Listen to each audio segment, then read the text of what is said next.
Accompanied by strong winds from East London to Butterworth and adjacent interior in the Eastern Cape today. Residents and motorists are warned to be extra cautious.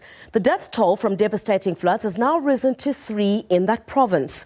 More than 300 people have been evacuated from their homes in Port St. John's with the assistance of the Defence Force and disaster management teams.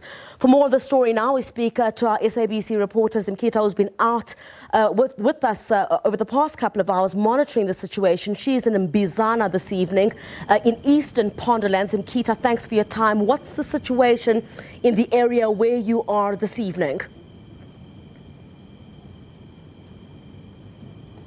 Well, here in Mbizana, Criselda, it's the roads and the bridges that are really affected by those heavy rains, and people are unable to go to the outside world. They are trapped in their communities, and the MEC of Local Government and Traditional Affairs is expected to come here tomorrow to go with a team of assessors to go and assess those bridges and see how they are going to intervene. But something that we picked up during our coverage today while we were visiting a number of towns in the Eastern Ponderland area is that some of these areas that are affected, even though this was a natural disaster, but the backlogs of service delivery and infrastructure that is poor in this province is another issue that has really given an advantage to the heavy rains to take part. We're in Tabankulu today around 2 o'clock, where we saw an overflowing low water bridge, and the community there is saying that for a number of years they have been raising this issue with the district municipality that the bridge needs to be upgraded, and a number of people have lost their lives in the past while trying to cross that low water bridge. So these are the issues that people here in the Eastern Cape are faced with.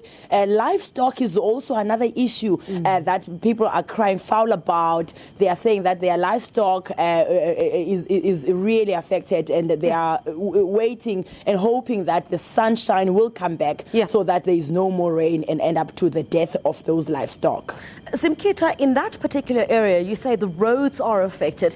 This is obviously hampering movement, and is there any schooling that's taking place in that particular area? And from your observation, has there been enough assistance pouring into those affected?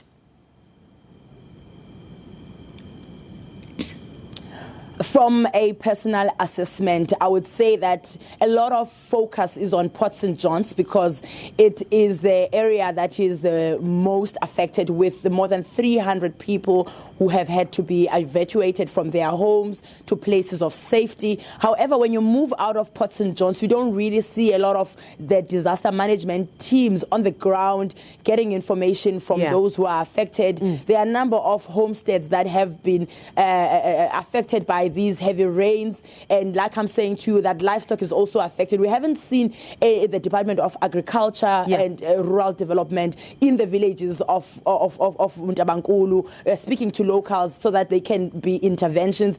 But we are told that the president is coming to Port St. John's later this week, so maybe the president's visit is going to give some kind of a direction of intervention to helping those people who are not necessarily in Port St. John's but who are also affected by these storms. Just very quickly, Zimkhitha, I know we're really running out of time, but with that expectation that the president will be coming to Port St. John's, I'm sure in speaking to some of the people who are affected, there's a lot of hope that some kind of relief will come for Port St. John's, Ntabankulu, as well as in Mbizana, where you are this evening.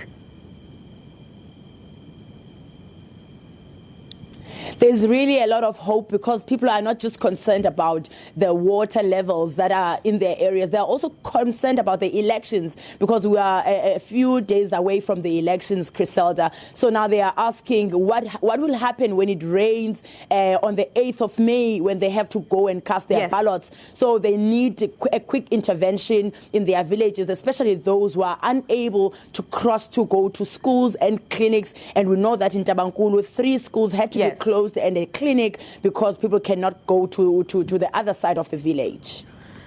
Zimkhitha Macingwane, who's crossing to us live from Bizana in eastern Ponderland, one of the parts that's heavily affected by the ongoing floods. And she's saying in that particular part, roads have been affected. We'll continue, of course, to bring you all the latest regarding that particular story. We'll take a short break here on The Full View. More news when we get back.